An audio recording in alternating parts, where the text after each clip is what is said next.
Bismillahirrahmanirrahim. Assalamualaikum warahmatullahi wabarakatuh.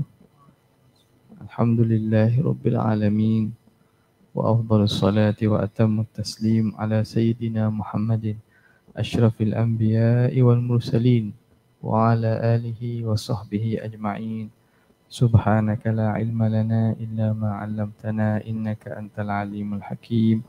ولا حول ولا قوة إلا بالله العلي العظيم رب اشرح لي صدري ويسر لي أمري واحلل عقدة من لساني يفقهوا قولي سدد لساني واهد قلبي بحق سيدنا محمد صلى الله عليه وسلم اللهم ألهمنا بالعلم وزينا بالحلم وأكرمنا بالتقوى وجملنا بالعافية اللهم أخرجنا من ظلمات الوهم وأكرمنا بنور الفهم وافتح علينا بمعرفة العلم وحسن أخلاقنا بالحلم وجعلنا ممن يستمعون القول ويتبعون أحسنه والحمد لله رب العالمين. Alhamdulillah, bersyukur kehadrat Allah Subhanahu Wa Taala yang memberi kepada kita taufik berada kita pada tahun baru 2024 ini. Moga-moga Allah Subhanahu Wa Taala menjadikan di kalangan orang yang Allah Taala dan Nabi SAW sebut bahawa orang yang sentiasa tiap-tiap hari menjadi lebih baik daripada sebelumnya. Pertamanya saya minta maaf lah sebab benda saya ni boleh nampak bumi je. Saya ni tak ada apa langsung. Dia ada masalah baru berlaku ni. Jadi tak boleh nak pampas sini. Jadi skrin saya ni saya tak boleh nak stop. Tak boleh nak stop. Itu bit sini saya tak boleh nak gerak ni kat saya ni. Jadi tak boleh nak tu lah.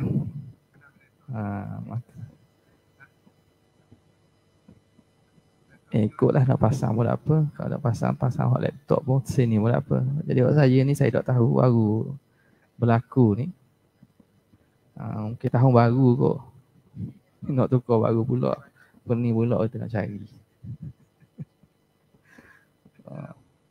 Allah Akbar. Jadi dia ada di sini, dia hidup tapi dia tak tubik kat saya. Jadi saya tekan ni tak boleh jadi apa. Baiklah.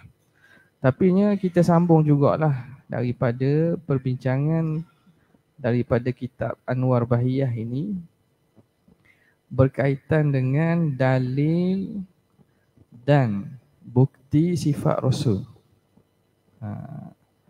Dalil dan bukti sifat Rasul. Ya.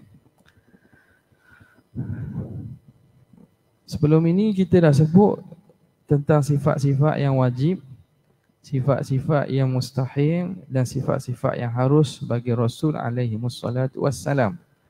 Kita sampai kepada dalil dan bukti sifat Rasul alaihi wassalatu wassalam. Bismillahirrahmanirrahim. Qala al-muallif rahimahullah wa nafa'ana bihi wa bi'ulumihi fid darain amin ya rabbal alamin. Katanya dalil wajib sifat benar.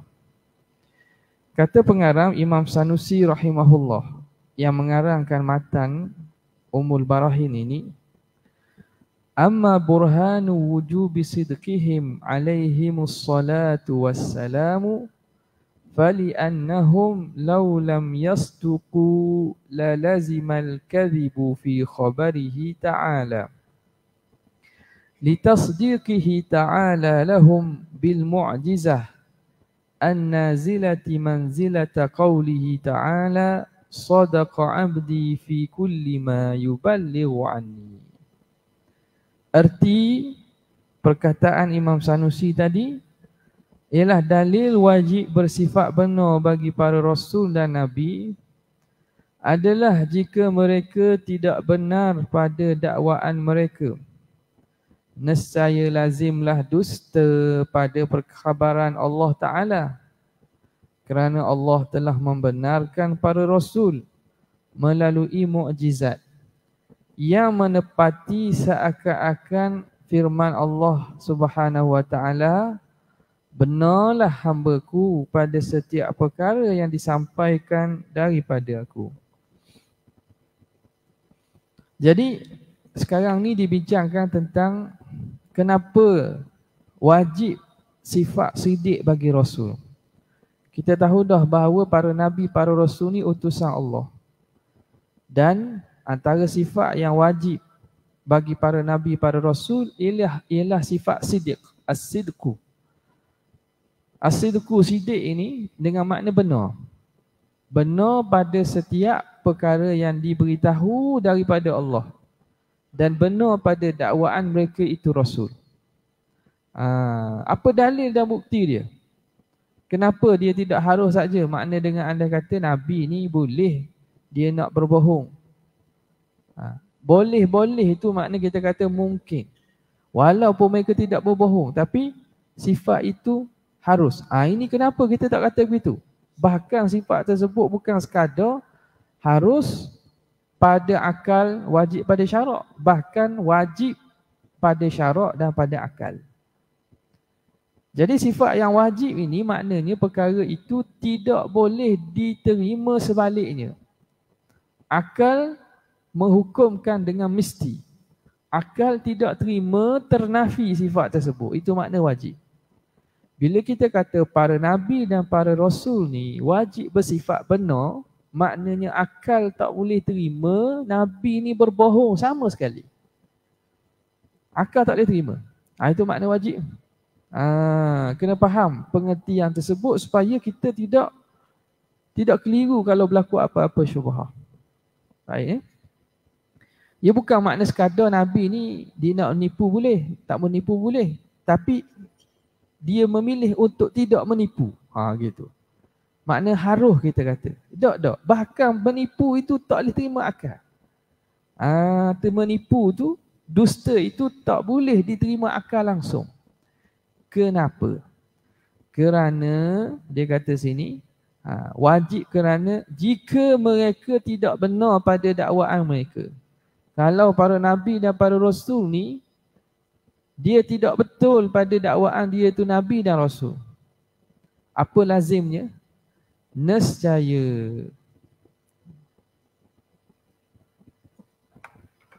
Nescaya dustalah pada perkhabaran Allah Ta'ala. Kalau dah para nabi, para rasul ni tidak bersifat dengan benar, maka lazimnya Allah Subhanahu Wa Ta'ala pun berdusta pada perkhabaran dia. Baik. Jadi nampak sini alhamdulillah lah. Di teknologi gitu, teknologi ni orang hok buat tahu orang. Buat tahu orang ni dia ada tempoh masa, ada kalang yang sakit gitu. Makhluk bin makhluk ni makna makhluk ni tidak kekal, fana. Fana, dia ada tempoh masa je.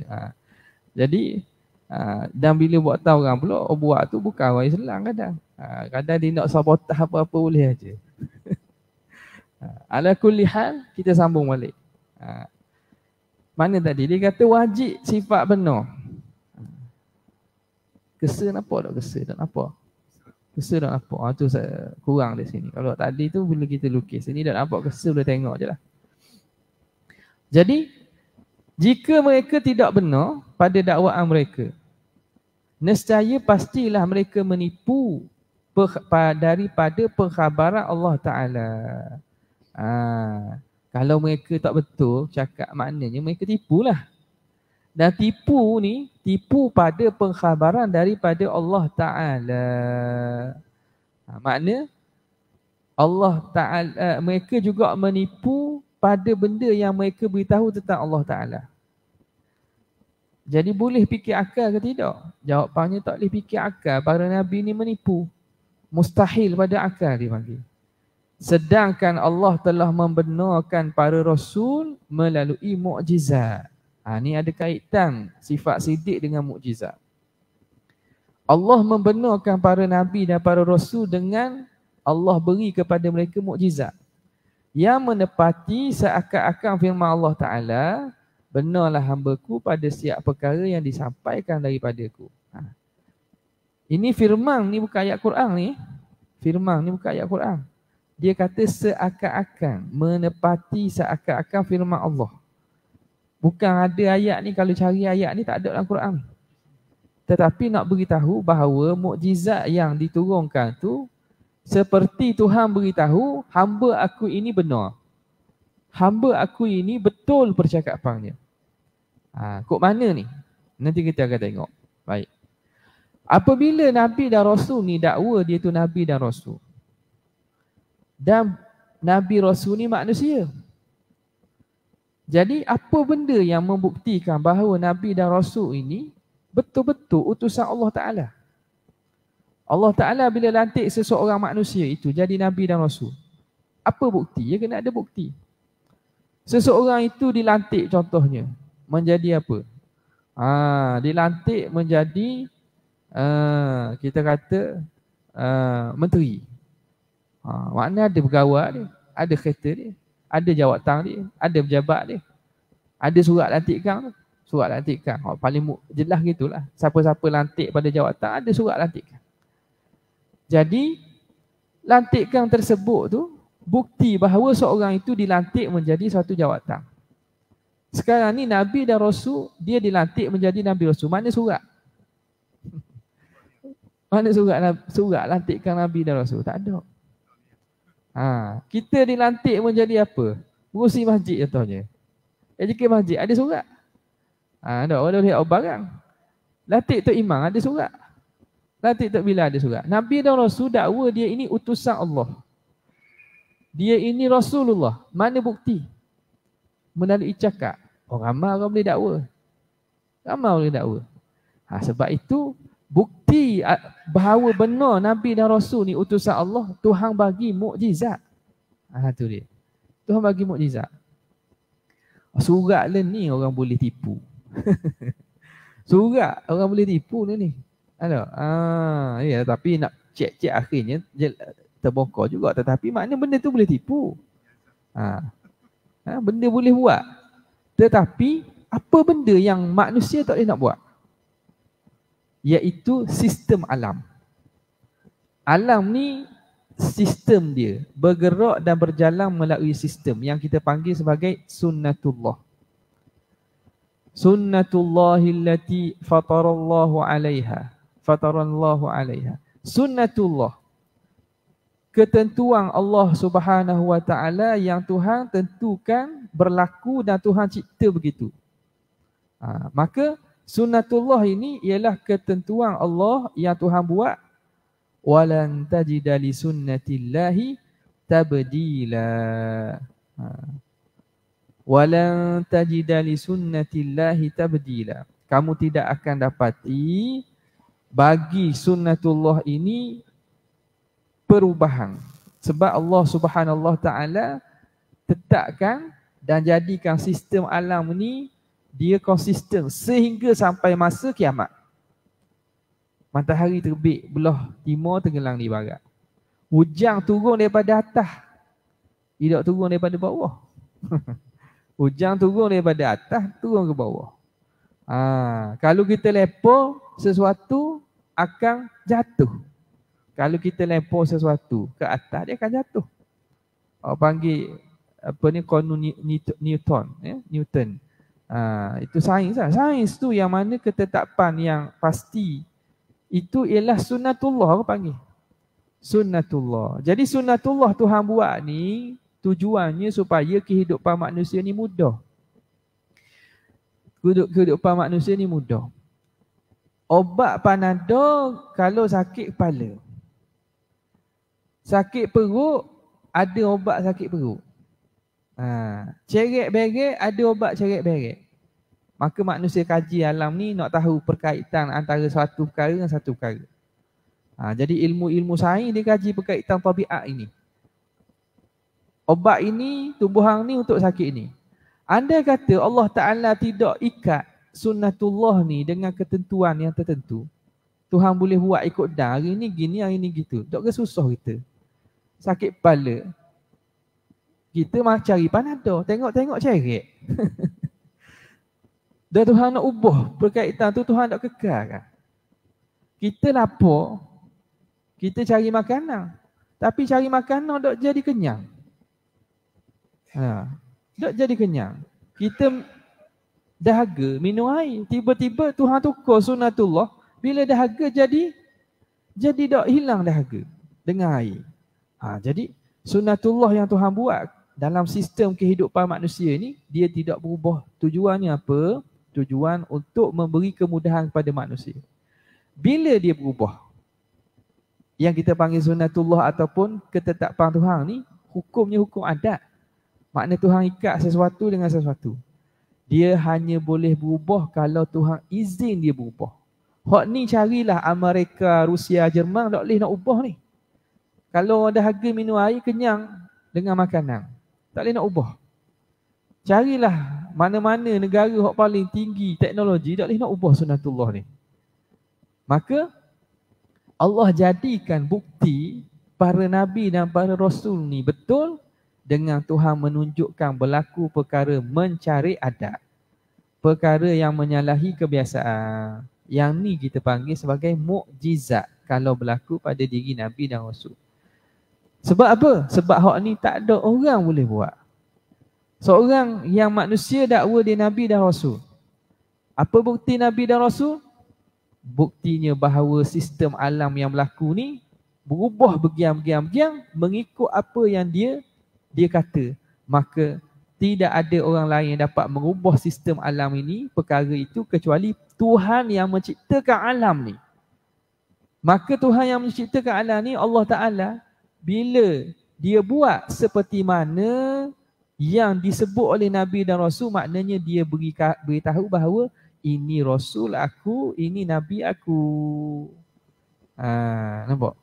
Jadi itu kata mukjizat ini, dia menepati seakan-akan Allah berfirman, Allah kata, benarlah hamba-Ku pada setiap perkara yang disampaikan daripada aku. Okay. Kita tengok masuk kepada syarah dia pula. Kata pengarang rahimahullahu ta'ala, ketahuilah, sesungguhnya mukjizat yang Allah Subhanahu wa ta'ala ciptakan pada diri para rasul adalah perkara yang mencari adat, yang disertai dengan cabaran dan tidak boleh ditandingi. Ini takrif mukjizat. Apa itu mukjizat? Amrun khariqun lil adah. Perkara yang mencari adat. Perkara yang mencari adat. Perkara yang mana tidak boleh, perkara yang melawan adat. Melawan adat ni, apa itu adat? Adat ni kebiasaan. Adat ni sunnatullah. Jadi mukjizat ni perkara yang berlaku berlainan dengan kebiasaan. Biasanya air ni kalau nak keluar air, orang pergi cari paip air. Atau gali tanah keluar mata air. Cari sumber air. Tiba-tiba air itu keluar kot celah jari. Pernah berlaku ke? Pada sunnatullah ketetapan air ni boleh buat tubik kot jari aja? Tak. Tapi Nabi buat. Biasanya bulan jauh nak sampai ke bumi, naik ke bulan tu.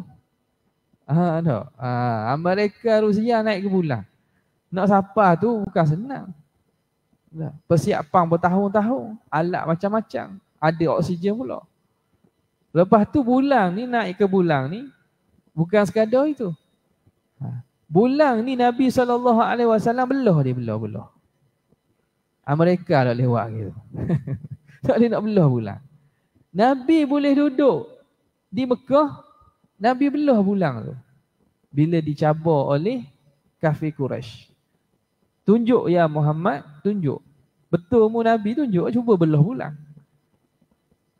Dan Nabi minta dengan Allah Ta'ala izin. Makna apa? Perkara yang berlaku ni, belah bulan ni bukan perkara biasa. Perkara yang mencari adat. Luar daripada kebiasaan. Dia bukan perkara mustahil. Tu kena faham betul-betul istilah. Mencari adat ni bukan benda mustahil.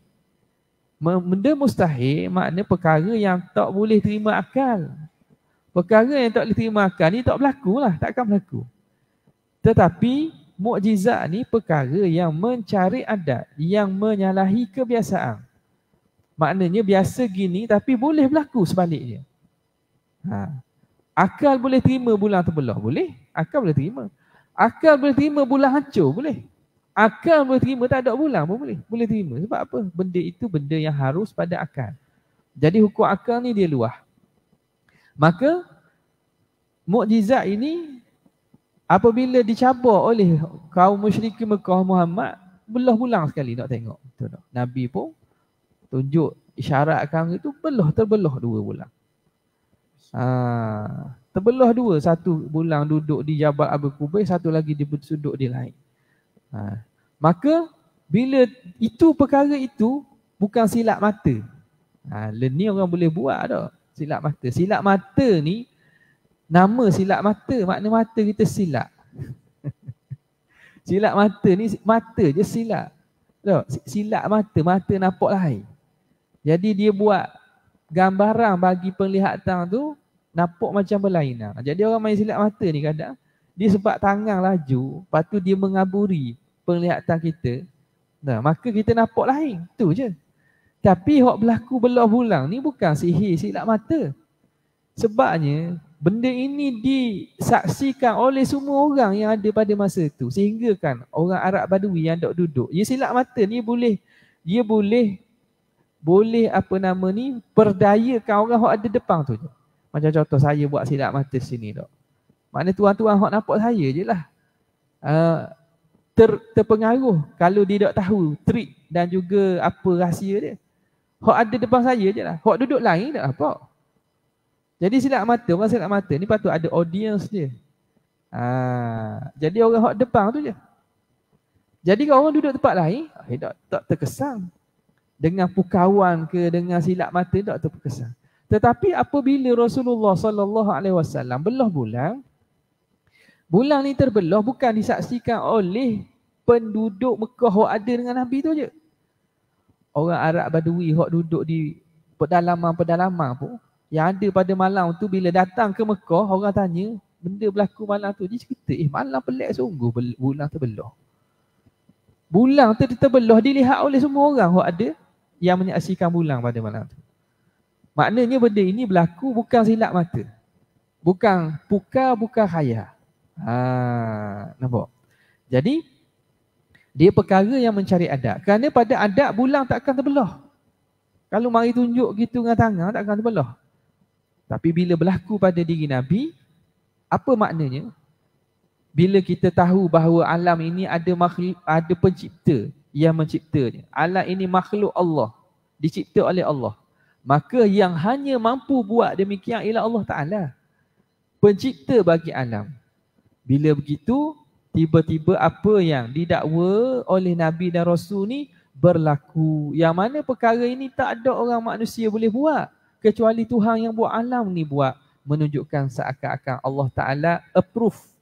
Tuhan mengaku dan Tuhan menyatakan bahawa benarlah hamba-Ku ini pada setiap perkara yang diberitahu. Betul dia. Sebab apa buktinya? Tengok pada alam ini berlaku pelik, berubah sebagaimana yang disebut oleh Nabi dan Rasul ni. Okey, dia perkara mencari adab yang disertai dengan cabaran. Dia mukjizat ni dia mencabar. Dia cabar. Buat serupa dia. Bila mana ahli sihir Fir'aun cabar Nabi Musa. Fir'aun cabar Nabi Musa. Apa tunjuk bahawa kamu ni Rasul. Dia bawa ahli-ahli sihir. Yukhayyalu ilaihim annaha tas'a.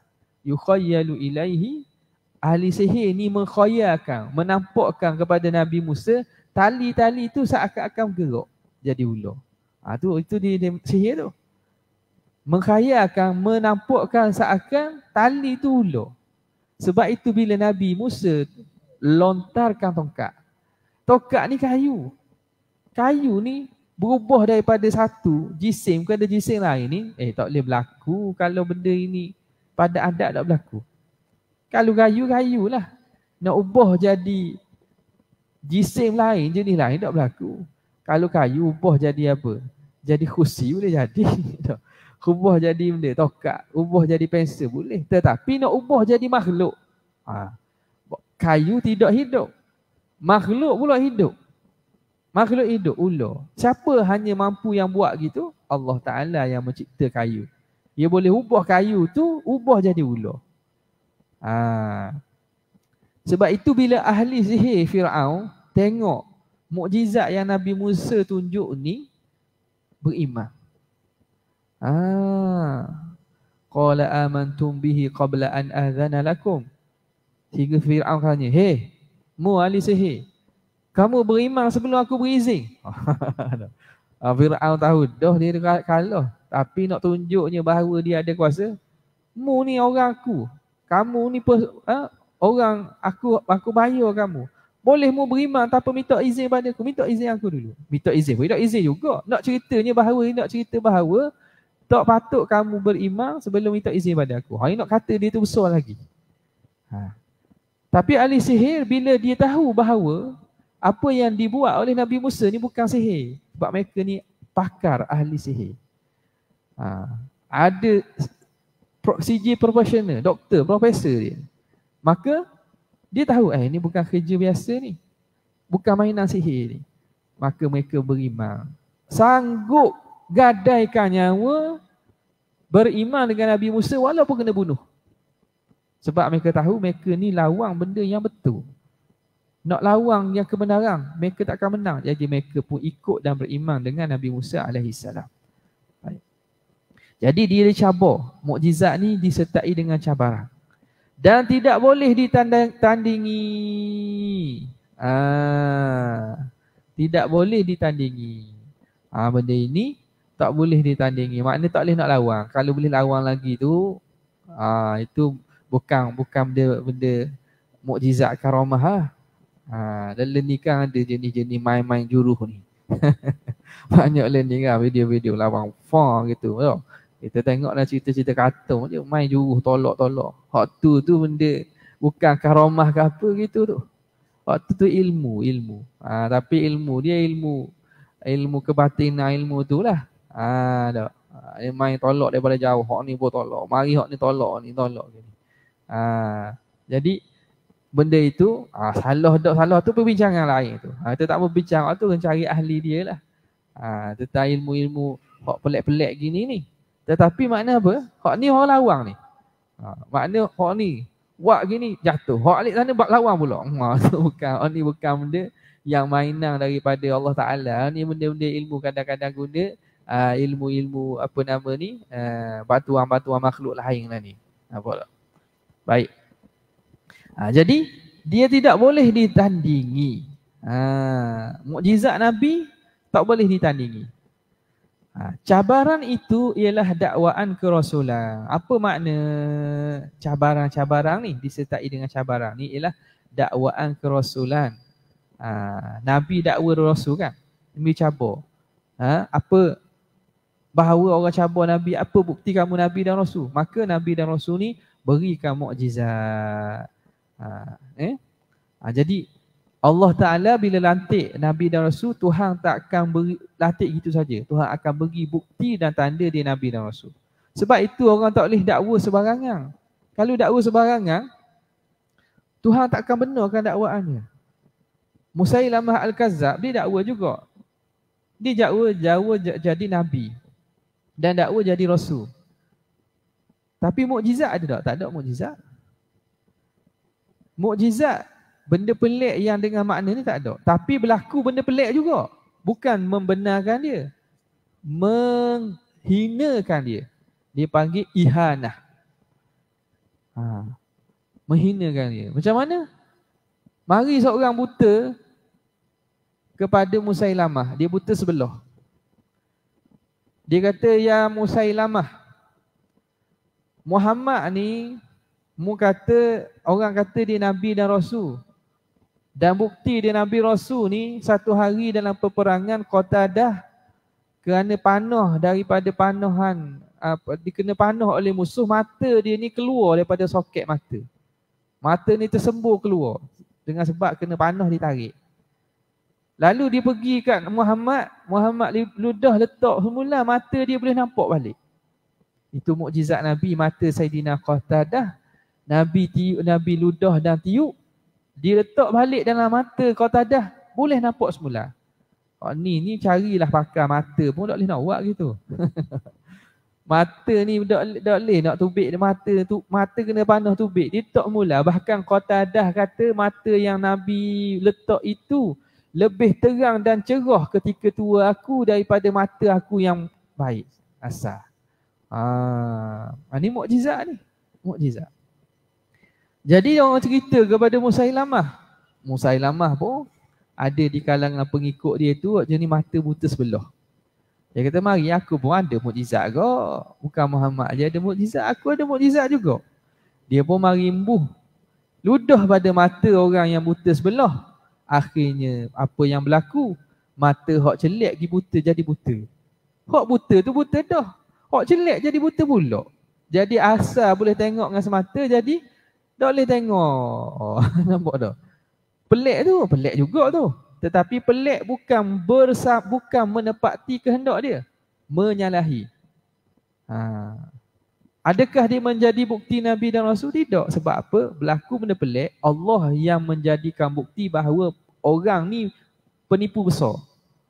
Sebab dia patutnya baik dan sembuh mata buta, tapi jadi buta pula mata hak molek. Ini satu bentuk dia panggil sebagai ihanah. Allah menghinakan dia dengan menjadikan perkara itu sebalik kehendak dia.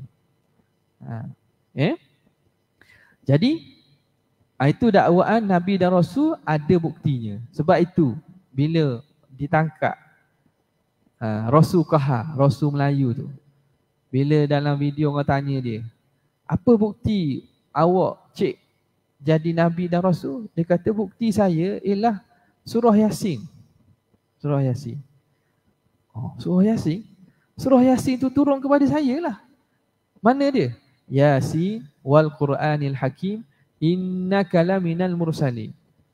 Yasin, demi Al-Quran yang bijaksana, sesungguhnya engkau di kalangan para rasul. Itu Tuhan kata kat saya lah. Jadi dia kata sesungguhnya engkau daripada kalangan rasul. Itu saya lah tu. Tuhan kata kat saya tu di kalangan rasul. Itu bukti saya rasul. Tak? Jadi orang tanya surah Yasin itu bukan baru turun. Sebelum dia lahir ada dah surah Yasin. Dah. Siapa yang dimaksudkan tu? Tengok dia dakwa. Dia kata saya lah tu. Sebab Tuhan kata innaka, sesungguhnya engkau laminal mursali, di kalangan para rasul. Jadi tak ada bukti. Dakwaan saya mata-mata. Sebab itu bila Allah Ta'ala utus Nabi dan Rasul, Tuhan akan bekalkan mereka dengan bukti yang tak ada orang boleh tolak. Sebab itu bila ada orang tolak, layaklah orang itu mendapat azab dan seksa. Sebab dia tolak apa yang Tuhan beri sejelas-jelasnya. Apa lagi bukti? Kalau tak mukjizat yang perkara yang tak boleh berlaku oleh manusia biasa boleh berlaku ni. Menunjukkan bahawa kalau orang tu tolak, orang itu layaklah Allah Ta'ala seksa dia nanti. Baik. Kata pengarang mukjizat itu menepati daripada Allah seakan-akan Allah Subhanahu Wa Ta'ala berkata. Macam Tuhan khabar apa? Tuhan kata, Sadaqa abdi fi kulli ma yuballighu anni. Benarlah hamba-Ku pada setiap perkara yang disampaikan daripadaku. Jadi ini bukan ayat Quran ni. Ini nak cerita bahawa mukjizat itu dia serupa seumpama Tuhan kata, betul, benar hamba aku ini pada perkara yang disampaikan kepadaku. Macam dikira sebagai surat, lantikan lah, atau bukti. Cok mohon daripada Tuhan, bukti Tuhan khabar hamba ku ini Nabi dan Rasul. Buktinya Tuhan jadikan mukjizat. Mukjizat tu seakan Tuhan khabar hamba ku ni benar. Setiap benda yang diberitahu tu benar. Ikut dia, percaya kepada dia. Jadi mukjizat tu macam Tuhan khabar gitu. Jika harus, selesai situ. Jelas lah. Maknanya bukan makna mukjizat tu bunyi gini, tapi mukjizat tu kita boleh faham seumpama Tuhan mengiktiraf dan berkata bahawa hamba-Ku ini benar pada setiap perkara yang disampaikan daripadaku. Kemudian kata pengarang rahimahullahu ta'ala, jika harus para rasul itu menipu, jadi wajib para rasul dan nabi ini bersifat dengan sidik, benar. Kalau tidak bersifat dengan benar, maknanya bersifat dengan menipu.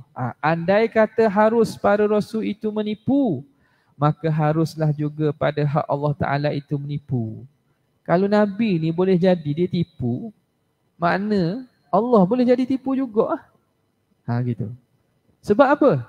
kerana membenarkan orang yang menipu itu, ia adalah penipuan. Orang hok kata, orang hok cakap tipu tu betul. Makna orang hok kata tu menipu tak? Menipu juga lah. Kita tahu dah seorang ni, Jong. Kita kata nama Jong lah. Tak ada sini tak. Kalau ada tu salah orang panggil Jong juga. Tu minta maaf. Tu nama orang lain tak Jong. Jong ni, sayang kita Jong ni memang nipu. Tiba-tiba dia kabur gini-gini, kita tahu dah dia menipu. Tiba-tiba kita kata betul. Ke kita menipu juga? Kita dikira menipu juga. Bukan dia sekadar dia menipu. Dia ni kaki tipu dah. Dia tipu orang. Dan kita kata betul dia. Jadi bukan dia saja menipu, kita juga menipu. Kita membenarkan penipu, maka kita pun penipu. Itu dia. Sebab itu dia kata, kerana membenarkan yang menipu adalah penipuan. Dusta lah. Kita tak cakap betul lah tu makna. Walhal, dusta bagi Allah Ta'ala itu mustahil. Boleh kata Tuhan tipu. Ni berat dah ni, kufur kalau gini. Mustahil Allah Ta'ala menipu. Tuhan bila beritahu sesuatu, pasti benar. Pasti benar. Tidak akan sama sekali menyalahi. Maka setiap perkara yang membawa kepada mustahil, benda yang bawa kepada mustahil. Apa itu mustahil? Kemungkinan Allah menipu. Kemungkinan sekali pun tak boleh. Ni kena faham ni betul-betul makna wajib mustahil dengan mungkin ni. Maknanya Tuhan ni boleh menipu tak kalau kita kata? Kalau kita kata Tuhan nak menipu boleh tapi Tuhan tak mau menipu. Tak betul. Tuhan nak menipu boleh tapi Tuhan tak mau menipu. Tak betul tu. Sebab apa? Menipu tu mustahil. Kalau kita kata boleh tapi tak buat, itu maknanya menjadikan satu itu harus. Macam ginilah, macam gini. Kata Tuhan boleh nak bertepak tapi dia tak mau bertepak. Isu-isu bertepak tak bertepak Tuhan ni kan. Dia kata Tuhan boleh nak ada tepak. Tapi dia tak mau bertepak. Tuhan boleh nak ada baginya anak tapi dia tak mau ada anak. Tak betul tu. Kan heboh kan baru ni. Orang pendakwah daripada negara luar. Dia kata Tuhan boleh nak buat anak bagi dia sebab dia maha berkuasa tetapi dia tak mau buat. Kalau orang tak faham, dia kata betul lah. Kalau Tuhan tak boleh, lemah Tuhan. Tuhan maha berkuasa, boleh buat anak bagi dia tapi Tuhan tak mau buat. Ini orang tak mengaji akidah ni. Bunyi macam betul. Betul lah. Bunyi macam betul sebab kata Tuhan berkuasa. Tapi dia tak faham antara hukum wajib mustahil dengan harus. Tak faham. Dia boleh kata Allah mustahil ada anak ni, bukan makna Tuhan boleh nak buat anak tapi tak mau buat. Bukan. Maknanya anak tu sendiri tak boleh terima akal. Bila tak boleh terima akal, tak boleh kita kata boleh Tuhan buat atau tak boleh Tuhan buat. Sebab benda tu memang tak termasuk pada perkara ta'aluk kudrat Tuhan. Bukan kerjaan kudrat buat benda wajib dan mustahil. Jadi akan jadi kacau sekali hukum akal ni. Akan jadi semabur percakapan. Dan percakapan tu kadang-kadang tidak sedar. Percakapan tu sendiri tanakut, berlaku kontradik yang sangat besar. Jadi kena faham. Sebab itu awal-awal pengajian akidah ahli sunnah wal jamaah dibincang dulu. Apa makna wajib, apa makna mustahil, apa makna harum. Dia kata Tuhan boleh nak turun bumi, nak naik langit, nak istiwa mana boleh. Tapi Tuhan ikut Tuhan. Ini orang tak faham kuakal ni. Benda itu benda yang mustahil. Bertempat, bergerak, turun, naik. Benda ni ialah sifat jirim. Bila sifat jirim, sifat makhluk, kita tak boleh nak nisbah ke Tuhan. Dah guana, tak usah tanya guana sebab ia Tuhan. Dah ayat Quran, kita tak tolak ayat Quran, kita tak tolak hadis. Kita tolak pemahaman yang menyatakan Tuhan tu bergerak, naik, turun. Tuhan tu bertempat, duduk sini, duduk sana. Hak tu yang salah. Ayat Quran, Ar-Rahmanu 'alal 'arsy istawa, nazala rabbukum fi sulusil lailil akhir. Ayat-ayat yang mengatakan Tuhan nuzul Tuhan, istiwa Tuhan. Itu dengan makna yang layak, bukan dengan makna yang kita faham makna jirim ni. Itu makna beriman, kita beriman sudahlah. Tiba-tiba digi tafsir dan faham dengan kefahaman manusia, kefahaman makhluk. Naik makna naik, turun makna turun. Duduk makna duduk. Ha, ni masalahnya.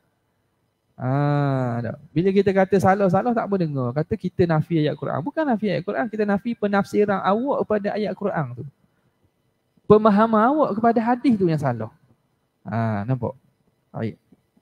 Jadi kemungkinan Tuhan menipu tu bermustahil. Tak terima akal. Allah Ta'ala ni boleh menipu sama sekali. Tak terima akal.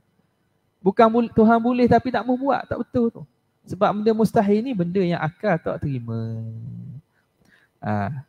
Apa dia? Iaitu kemungkinan para rasul itu menipu. Jadi perkara yang membawa kepada mustahil, benda iaitu Tuhan menipu tu, iaitu kemungkinan para rasul itu menipu adalah mustahil juga.